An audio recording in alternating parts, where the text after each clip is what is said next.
അങ്ങനെ ഇന്നത്തെ ദിവസം ഞാൻ കുറച്ച് നേരത്തെ തന്നെ കിച്ചണിൽ കയറിയിട്ടുണ്ട് കേട്ടോ. നേരത്തെ എന്ന് വെച്ചാൽ 4:15 ആയിട്ടുണ്ട്. അപ്പോൾ ഇന്ന് നമുക്ക് ബീഫും വെക്കണം, അതുപോലെ പത്തിരിയും കൂടെ ഉണ്ടാക്കണം കേട്ടോ.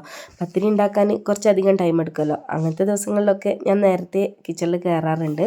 എനിക്ക് ഈ ഒരു ടൈം നേരത്തെ ആയിരിക്കും കേട്ടോ. പക്ഷേ 3 മണിക്കും 2:30ക്കും ഒക്കെ കിച്ചണിൽ കയറുന്ന ആളുകളുണ്ട്. പിന്നെ ഇന്ന് ഞാനിപ്പോൾ പത്തിരീൻ്റെ ഒപ്പം കോമ്പിനേഷനായിട്ട് ബീഫാണ് കേട്ടോ ഉണ്ടാക്കുന്നത്. രാവിലെ തന്നെ നമുക്ക് ബീഫൊക്കെ കിട്ടിയിട്ടുണ്ടായിരുന്നു. അപ്പോൾ അതൊക്കെ ഒന്ന് കഴുകി സെറ്റാക്കി ഫ്രിഡ്ജിൽ വെച്ചിട്ടുണ്ടായിരുന്നു. വേഗം ബീഫ് കറി വെച്ചെടുക്കാമെന്ന് വിചാരിച്ചു. ഇന്നിപ്പോൾ തേങ്ങയൊന്നും അരക്കുന്നില്ല. അങ്ങനെ അതൊക്കെ ഒന്ന് സവാളയൊക്കെ വഴറ്റി കുക്കറിലിട്ടതിന് ശേഷം ഞാൻ പത്തിരിക്കുള്ള പൊടി വാട്ടാൻ വേണ്ടിയിട്ട് നിൽക്കുകയാണ്. പത്തിരി ആകുമ്പോൾ മക്കൾക്ക് രാവിലെയും കൊടുക്കാമെന്ന് വിചാരിച്ചിട്ട് ഞാൻ കുറച്ച് അധികം തന്നെ ഉണ്ടാക്കും കേട്ടോ. അധിക ദിവസങ്ങളിലും പൊളിച്ചക്കും നമ്മൾ കടി എന്താണുള്ളത് അതാണ് കേട്ടോ കഴിക്കാറുള്ളത്. അങ്ങനെ പിന്നെ അതൊക്കെ സെറ്റാക്കി. പിന്നെ ഇന്നൊരു പാളിപ്പോയ ജ്യൂസിൻ്റെ കഥ ഉണ്ട് കേട്ടോ. ഞാൻ കണ്ണൂർ കോക്ടെയിൽ റെഡിയാക്കാമെന്ന് വിചാരിച്ചിട്ട് നമ്മുടെ കയ്യിൽ ഇന്നലെ കൊണ്ടുവന്ന പപ്പായ ഉണ്ടായിരുന്നു. അതിലേക്കുള്ള ക്യാരറ്റും കൂടെ വേവിക്കാൻ വേണ്ടിയിട്ട് വെച്ച് കൊടുക്കുന്നുണ്ട്. പക്ഷേ നമുക്ക് കോക്ടെയിലൊന്നും അടിക്കാൻ വേണ്ടിയിട്ട് പറ്റിയിട്ടില്ലായിരുന്നു. അതെന്താണെന്നൊക്കെ ഞാൻ വഴിയെ പറയാം. അങ്ങനെ ക്യാരറ്റൊക്കെ വെന്തൊരു സൈഡിലേക്ക് മാറ്റി വെച്ച് കൊടുത്തിട്ട് ആ പത്തിരി ചുടാൻ നോക്കുന്ന പരിപാടിയിലാണ്.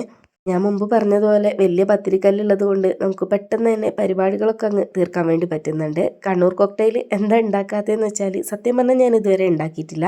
പിന്നെ അതിൻ്റെ റെസിപ്പിയൊക്കെ യൂട്യൂബൊക്കെ നോക്കി തപ്പിപ്പിടിച്ചതായിരുന്നു കേട്ടോ. അങ്ങനെ കുഞ്ഞാക്ക വന്ന സമയത്ത് നമുക്കതിലേക്ക് കോൺഫ്ലെക്സും അതുപോലെ ഐസ്ക്രീമും വേണമായിരുന്നു.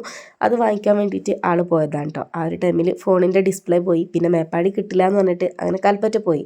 അപ്പോൾ പിന്നെ നമുക്ക് ബാങ്ക് കൊടുക്കുന്ന ടൈം ആകുമ്പോഴത്തേക്ക് എത്തൂല എന്ന് പറഞ്ഞപ്പോൾ പിന്നെ ഞാൻ വത്തക്ക തന്നെയാണ് കേട്ടോ ജ്യൂസ് അടിച്ചിട്ടുണ്ടായിരുന്നത്. ഇനിയിപ്പോൾ അത് ആ സ്നാക്കിന് വേണ്ടിയിട്ട് ഈത്തപ്പഴം പൊരിച്ചതാണ് ഉണ്ടാക്കുന്നത്. ഈ ഒരു ഈത്തപ്പഴം പൊരിച്ചത് ഞാൻ ഇവിടെ വന്നിട്ട് കല്യാണം കഴിഞ്ഞ് വന്നിട്ട് പഠിച്ചതാണ് കേട്ടോ. എൻ്റെ വീട്ടിലൊക്കെ പ്ലെയിനായിട്ട് ഈത്തപ്പഴം മാവിൽ മുക്കി പൊരിക്കുകയാണ് ചെയ്യാറുള്ളത്.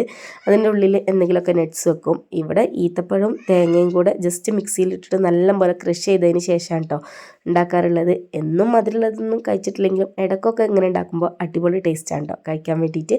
ഇന്നിപ്പോൾ ഉണ്ടാക്കിയത് എല്ലാവരും മൊത്തത്തിൽ തന്നെ കഴിച്ചെടുത്തിട്ടുണ്ടായിരുന്നു. അതിലേക്കുള്ള ബാറ്ററാണ് കേട്ടോ ഇത്. കടലമാവും മൈദയും കൂടെ മിക്സ് ചെയ്തിട്ടാണ് ഉണ്ടാക്കുന്നത്. കുറച്ചൊരു അപ്പക്കാരം കൂടെ ഇട്ട് കൊടുത്തിട്ടുണ്ട് കേട്ടോ. അങ്ങനെ ആകുമ്പോഴേ ഉള്ളൂ നല്ല ലുക്കും അതുപോലെ നല്ലപോലെ പൊന്തി സെറ്റായിട്ട് കിട്ടുകയുള്ളൂ. പിന്നെ ഇപ്പോൾ ഇതിൻ്റെ ഇടയിൽ കൂടെ ഞാൻ വത്തക്ക ജ്യൂസ് അടിച്ച് വെച്ചിട്ടുണ്ട് കേട്ടോ. ഇനിയിപ്പോൾ കോക്ടെയിൽ നാളെ അടിക്കാമെന്ന് വിചാരിച്ചു. പക്ഷേ ബാങ്ക് കൊടുക്കാൻ ടൈമായപ്പോൾ ആളെത്തിയിട്ടുണ്ടായിരുന്നു. നമുക്ക് ജ്യൂസിനുള്ള ഐറ്റംസൊക്കെ കൊണ്ടുവന്നിട്ടുണ്ടായിരുന്നു.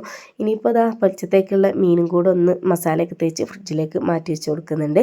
ഈ ഒരു ടൈമിൽ തറവാട്ടിൽ നിന്ന് ഉമ്മച്ചി ചക്ക കൊടുത്ത് വെച്ചിട്ടുണ്ടായിരുന്നു കേട്ടോ. ഇവിടെ എല്ലാവരും ചക്ക കൊതിയന്മാരാണ്. മക്കൾക്ക് 2 പേർക്കും നല്ല ഇഷ്ടമാണ് കേട്ടോ. അങ്ങനെ ഇസു അതിന് മുമ്പ് തന്നെ കഴിക്കാൻ വേണ്ടിയിട്ട് തുടങ്ങിയിട്ടുണ്ട്. ചക്ക ഇഷ്ടമാണെങ്കിലും നല്ല ക്ലീനാക്കി കൊടുത്താലേ അവർ കഴിക്കുള്ളൂ കേട്ടോ. അപ്പോൾ ഇത്രയേ ഉള്ളൂ ഇന്നത്തെ വിശേഷങ്ങൾ.